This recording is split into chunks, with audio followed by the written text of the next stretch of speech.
In the fundamental level of pawn endgames, we talked about the idea that pawn endgames are the building block for all the other endgames, that understanding them is critical so that you can really understand everything else. We're going to continue in this video, the progressive level video, and talk about some more advanced ideas in pawn endgames, essential ideas that you really have to know. First of all, we're going to talk about the idea of pushing the unopposed pawn first, in order to help you to create a passed pawn using the buddy system, 2 pawns against 1.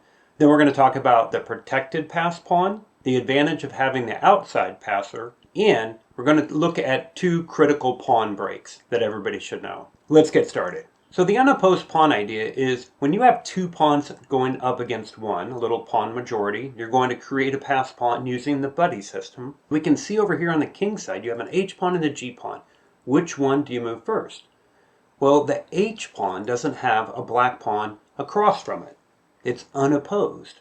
So we'll move that guy up first. And now, let's just follow the play, for example.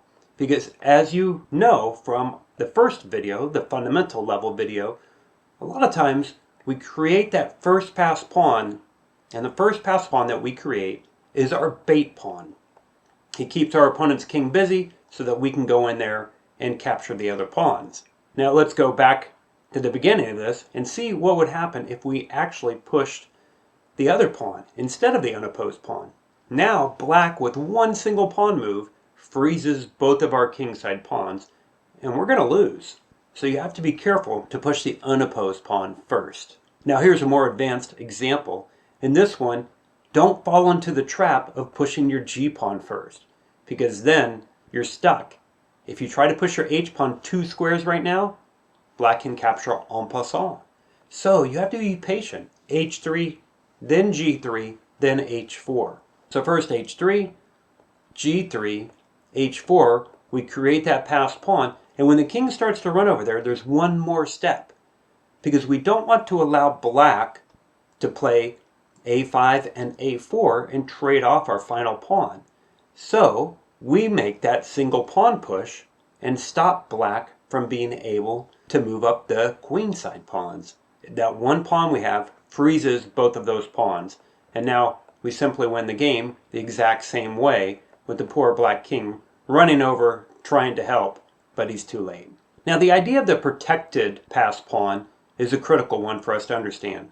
Here, even though black has this pawn on the outside, we're going to go after that. Now, for example, if black tries to get us to take here, that would be a mistake. If you capture it, then we have doubled isolated pawns. The black king takes both of those while we take the 1f pawn. Instead, you push past it. Now you have a protected passed pawn. That's what this is called. And the king can never go underneath the 5th rank, because then your pawn goes and runs and promotes. So instead, they're probably not going to play c5. They'll play king b6. They come running around. But how do we win this? Now what?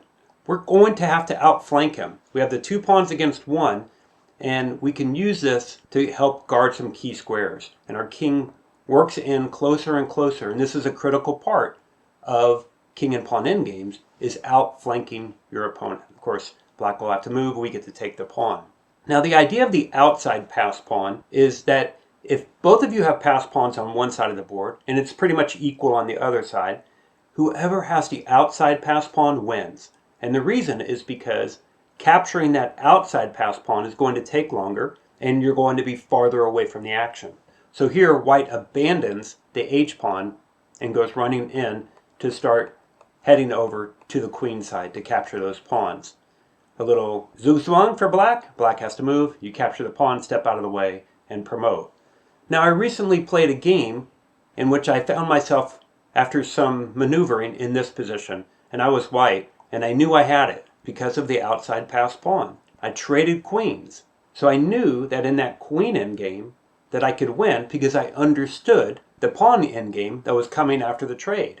So now, my king comes charging in, and I had the outside passed pawn. I even get to play this move and keep my opponent's king at bay.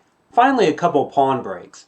This first one, we're going to sacrifice 2 pawns to have one pawn make it to get a queen. We give away the a pawn and the b pawn so that we can push the c pawn up. And then finally, 3 pawns on 3. This is a critical break that everybody should know. You only need 1 queen, so you can give away 2 of those. We start by pushing the center pawn, and when they capture with the c pawn, now our c pawn has a clear shot except for this one problem, the b pawn, and we have to get rid of that. So we deflect it with pawn to a6, and then we push in, and we win the game. And that's it for progressive level pawn endgames. I'll check you later.